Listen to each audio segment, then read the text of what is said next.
Welcome back to our 2015 New Teacher Information segment number 2. And again, welcome. And we'll start with keys. And going to number 17 on your booklet, and also keys is the title. Do not loan your keys to students, and if your keys are lost, make sure that you report it immediately.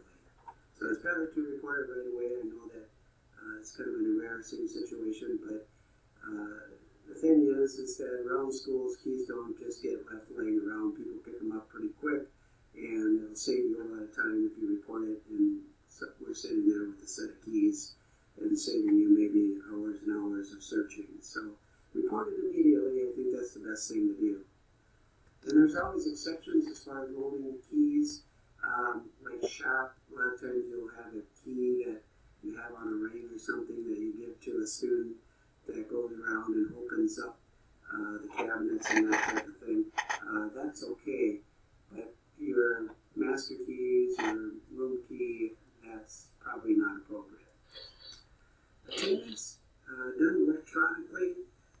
It's beginning at every hour or block, depending on if you're in the block or hour. Computer in your room can connect with the attendance network. Sometimes if you have problems, you can contact either Damon, the media technician, Barb Sass, who's the data coordinator, or Sharon Manahan. I'm probably your last result or last person to ask, and because these people are more of an experts than I am. You should be marking students absent or tardy. Use the Skyward grading and attendance. Make corrections before the next class period starts, and that's very important. So let's say that you mark a student unexcused and they do show up later on with a pass. It would be either marking them to an unexcused tardy, but if the pass is acceptable, then you just take them off the list altogether. Okay? Students late the first hour, you need to just report it immediately, so you don't wait and turn that in. We need to get a very accurate attendance after first hour, so that's the only time that you turn them in and go get a pass from the office. Very important that we deal with those on a regular basis. Those things are dealt with in the office. You must inform the students when they are tardy. And a good example of that would be, okay, Johnny comes in 5 minutes late. Johnny, you're late, and I'm going to be marking you down as an unexcused tardy. So, and again, that's done in the office. And one thing that we want to do is we want to make sure that we correct things prior to coming into the office. So if they're late second hour, and they come in to the second hour, we make sure that by third hour we get it changed to excused or that they're taken off the absence list. Excessive absences, more than 3 days, quarter per quarter, and unexcused absence and grade reductions. So if they have 3 days of unexcused absence, there's going to be grade reductions after that. So, and that's done in the office. It's not done by the teachers. Teachers can give a participation grade. That helps with the absences usually. If students know that there's going to be a participation grade, you do have to allow them a way to make up the participation grade, and that might be a little assignment or something like that. 2 days to make up an worked per day missed, so you got to make sure that you have 2 days if they miss a day. 2 maximum of a week if they miss like a whole week. By the end of the next week, the first day of the following week, they should have their work cut up. Okay, grading policy. We have a 90, 80, 70, 60 grading policy, and that's basically, we break that down a little bit more, 93% and above, or yeah, 93% or above is an A. For A minus, it would be 80 to 83%, 83 to 87% would be a B, and 87% to above would be a B plus. So that's how we kind of break that down with the 3s and the 7s. So 3 cut off are the minus, and 7 is the start of a plus, so B plus or whatever. So also, if they turn in their assignments late, and it's up to 2 weeks, that they can turn their assignments in late and they still get 50% or higher. As a teacher, you can give more of a variance on that. It could be 2, it could be 3 weeks, it could be 4 weeks. So that's still up to you. And you can give higher than 50% if they do better. So again, that's up to you. But one of the other things that we want to try to do is for grading, the breakdown of grading, for practice things like assignments and daily work, that type of thing that is really coming down to practicing, preparing them for a quiz or a test or whatever. That's graded at about 20%. But otherwise, the 80% can be quizzes, tests, projects, essays, or written papers, those kind of things that could make up the 80%. So, medications, students are not allowed to carry medications. As soon as you have a rule, there's always exceptions, and the state has changed that so that puffers can be allowed for asthma, so students can carry that. And then any doctor requirements that the students can carry the medication with them if the doctor says that they need it, but proper forms need to be filled out in the nurse's office. Noontime tutoring, students in grades 7 through 10 have noontime tutoring. This is done during lunchtime. For 9 through 10, it includes both their SST and their lunchtime. And what usually happens is students eat their lunch first down in the noontime tutoring room, and then as soon as they get done, they start getting tutoring or start getting to their work. This is for students that are falling behind, way behind, or have incomplete, significant amount of incomplete work or quizzes and stuff, and are failing. Student organization sessions, or SOS, these are for grades 7 and 8. Students have a significant amount of organization issues, which are causing them to fail, do poorly in school. And these people are referred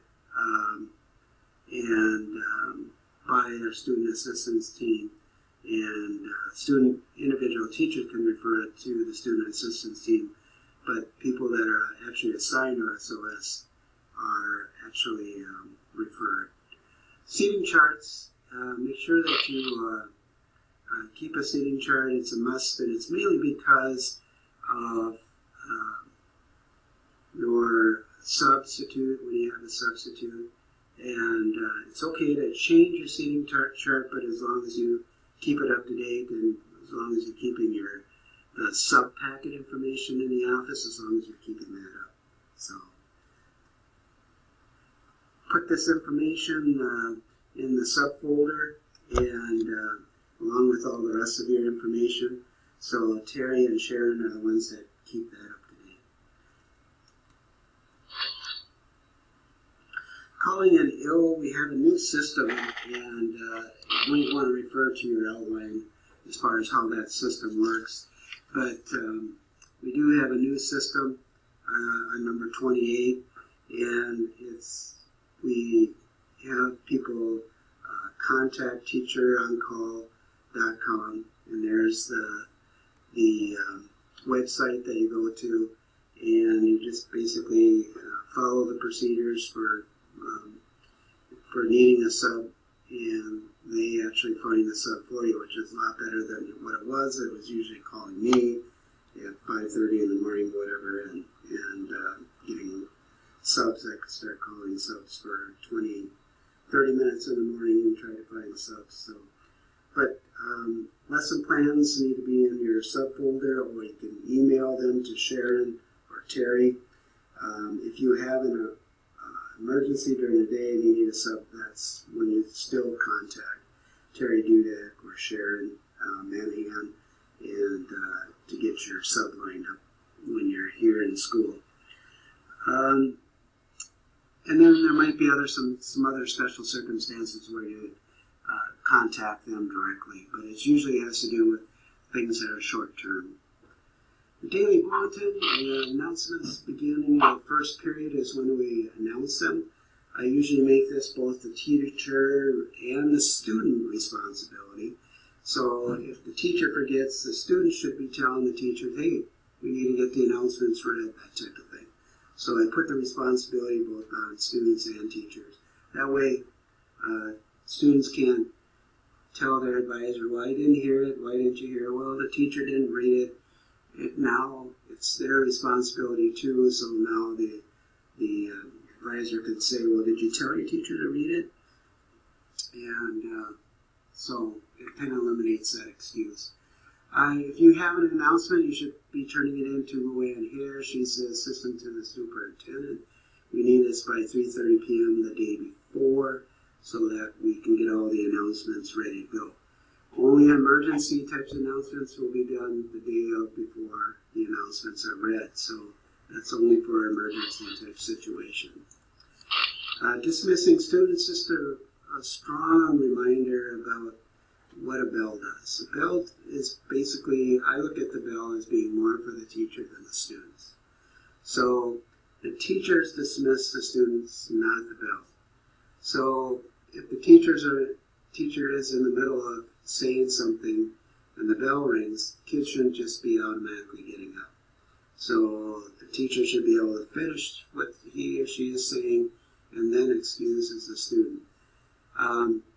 But the teacher can also just simply say, when the bell rings, you can go. So again, that's still the teacher that is dismissing the student and not just the bell. Okay, so keep that in mind. And the other thing is, don't allow students to stand by the door. If they're standing by the door and you're outside the door, you can't see what's going on at the end of the line. And if you're at the end of the line, you can't see what's going on by the door. And usually what happens is that if you as a teacher, you allow them to stand by the door, then when you have a sub, that means that they have free reign and they think that they're allowed to be out in the hallway. Okay?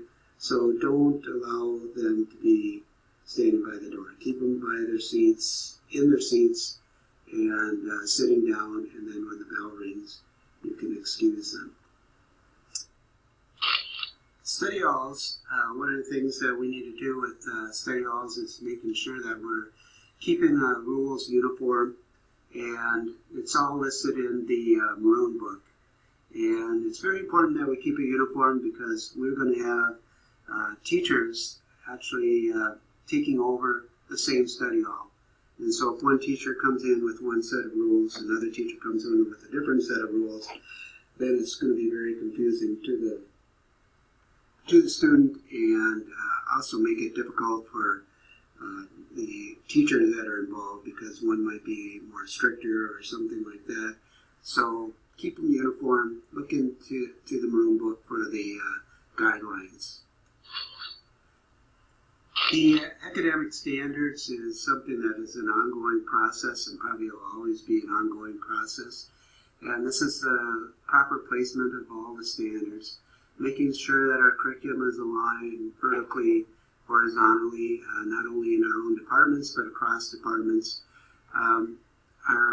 We're continuing to look at science, agriculture, the STEM, science, technology, engineering, math, and that's an ongoing area that we're looking at. Language arts, we're still going to be looking at aligning our curriculum in language arts, and that's going to be an ongoing process. And social studies we're pretty much done, but we'll probably be looking at assessments in the social studies area. All right, this is going to be the end of segment 2, and segment 3 is going to be a lot shorter, so it shouldn't take you near as much time to get through segment 3, but this is the end of segment 2.